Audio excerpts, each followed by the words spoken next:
یہ عقیل بھائی اس وقت آپ کے سامنے ہے۔ آج سے کچھ روز پہلے نئی کراچی سیکٹر 5F کے اندر پولیو کے قطرے پلانے ٹیم آئی۔ ان کے گھر والوں نے بتایا کہ بچوں کو پولیو کے قطرے پلائے جا چکے ہیں، ایک بچہ ہے کہ جو ابھی بیمار ہے اس کو بعد میں پلا دیں گے، لیکن اس وقت کے لوگ وہاں پر موجود پولیو کی ٹیم نے پولیس کو بلوایا اور کچھ دیر بعد اسسٹنٹ کمشنر بھی وہاں پہنچے اور انہوں نے زبردستی کرنے کی کوشش کی اور اس بات کی کوشش کی کہ عقیل بھائی کو گرفتار کر لیں، لیکن جب کچھ مزاحمت ہوئی تو اس کے نتیجے کے اندر اسسٹنٹ کمشنر نے پولیس والے کو اپنے گارڈ کو حکم دیا کہ وہ گولی چلائے، جس کے نتیجے میں عقیل بھائی کو 3 گولیاں پیر پہ لگی اور اس کے نتیجے کے اندر ان کا پیر کاٹنا پڑا۔ یہ ظلم ہے، یہ زیادتی ہے جو خود آج ہمارے سرکاری اہلکار کرتے ہیں، وہ سرکاری اہلکار کہ جنہیں عوام کو تحفظ دینا چاہیے، عوام کی جان و مال، عزت و آبرو کی حفاظت کرنی چاہیے، وہی آج ہماری جانوں کے دشمن بن چکے ہیں۔ آج اگر پولیو کے حوالے سے سوالات ہیں تو اسی رویے کی وجہ سے ہے۔ آج یہ ہمارے درمیان موجود ہے اور اپنی داستان خود بھی آپ کے سامنے رکھیں گے جناب عقیل بھائی۔ لاٹھی گولی کی سرکار نہیں چلے گی، لاٹھی گولی کی سرکار نہیں چلے گی، لاٹھی گولی کی سرکار نہیں چلے گی، لاٹھی گولی کی سرکار نہیں چلے گی، نہیں چلے گی۔ بس وہ آئے میرے ساتھ آ کے انہوں نے صرف اتنا ہی لڑکیوں نے اشارہ کرا کہ اس بندے نے پرسوں منع کرا تھا ہمارے کو، اور بس وہ ڈپٹی کمشنر نے اس کو پولیس والوں کو بولا کہ اس کو گرفتار کرو اور لے کے چلو، اور راستے میں گرفتار کرتے ہوئے لے کے جانے لگے اور اہلکار نے فائرنگ کرنا شروع کر دی۔ 4-5 اس میں فائر کرے، 2 فائر میری ٹانگوں کے اوپر لگے اور اس کے بعد ایسی ہاتھا پائی ہوئی، اس کے بعد پتہ نہیں لگا کیا ہوگا۔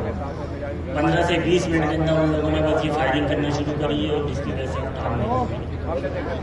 عمران علی راجپوت اسسٹنٹ کمشنر۔ یہ عقیل ہے کہ ابھی یوسف بھائی جو ہمارے ضلع شمالی کے امیر ہیں، انہوں نے آپ کو بتایا 5F کا یہ سیکٹر 5F میں واقعہ ہوا۔ دیکھیں ایک بات بہت واضح ہے کہ پولیو کا قطرہ پلانے والی جو ٹیمیں آتی ہیں، ظاہر ہے کہ اس میں کسی کو اختلاف نہیں ہے۔ خود ہماری پولیو ورکرز جو خواتین ہیں وہ خود ماری پڑتی ہیں بیچاری، ان کو تنخواہوں کے مسئلے ہیں، ان کو ملازمتوں سے نکال دیا جاتا ہے، وہ ہمارے دفتر میں آتی رہی ہے پہلے اور احتجاج کرتی رہی ہے نجیب بھائی، اور آپ نے دیکھا ہوگا کہ کتنا پریشان یہ لوگ رہتی ہیں۔ اب ہمیں نہیں معلوم کہ یہ کیا طریقہ کار اختیار کر لیا گیا ہے کہ پولیس والے ساتھ ہوتے ہیں، اسسٹنٹ کمشنر آ جاتے ہیں اور زبردستی لوگوں کے ساتھ یہ سلوک کرتے ہیں۔ میں پوچھنا چاہتا ہوں کہ یہ کورونا ویکسین جو سب کے لیے لازم قرار دی گئی تھی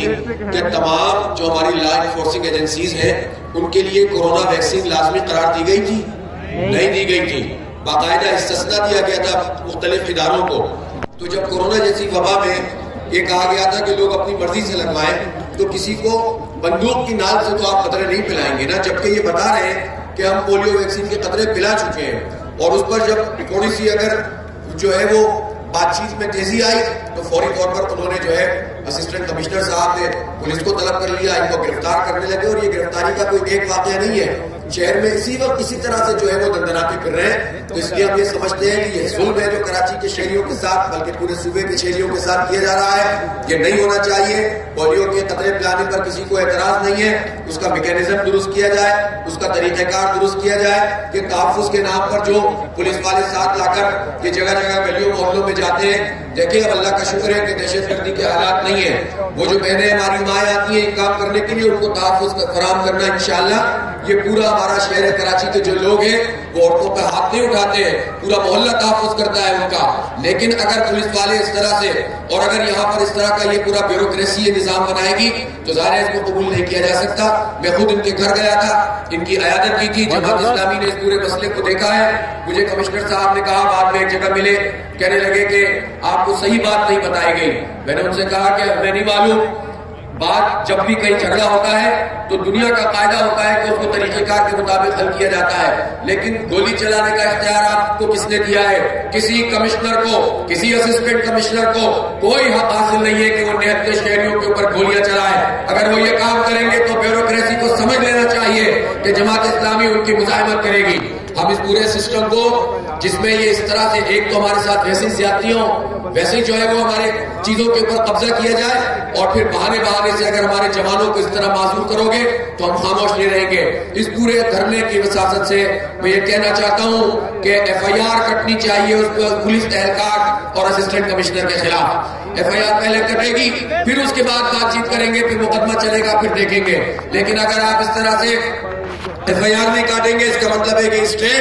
اسٹیٹ جو ہے وہ لوگوں کے ساتھ یہ زیادتی کرے گی کہ گولیاں بھی چلاؤ، معذور بھی کر دو، اور کوئی ایف آئی آر بھی نہ کٹوا سکتا ہو، تو یہ نہیں چلے گا۔ پہلا ہمارا کام یہی ہے کہ ایف آئی آر کٹنی چاہیے، اس کے بعد جماعت اسلامی کی جو پبلکیٹ کمیٹی ہے وہ دیکھے گی کہ کس طرح اس کیس کو چلنا ہے اور کیا اس کے حقائق ہیں کہ کون کون اس کے اندر ملوث ہے، پھر اس کے مطابق جو ہے وہ بات کی جائے گی۔ میری بہنیں یہاں پر موجود ہیں، میں ان کو سلام پیش کرتا ہوں کہ بہادری کے ساتھ انہوں نے مقابلہ کیا، اور ہم جب گئے وہاں پر تو اہل محلہ تمام جمع ہو گئے۔ ان کی ماں کو سلام ہے، ان کے باپ کو سلام ہے، ان کے بھائی ہیں، پوری ہمت کے ساتھ جو ہے وہ اس پوری صورتحال کا انہوں نے مقابلہ کیا، اور امن و امان کو انہوں نے ہاتھ میں نہیں لیا۔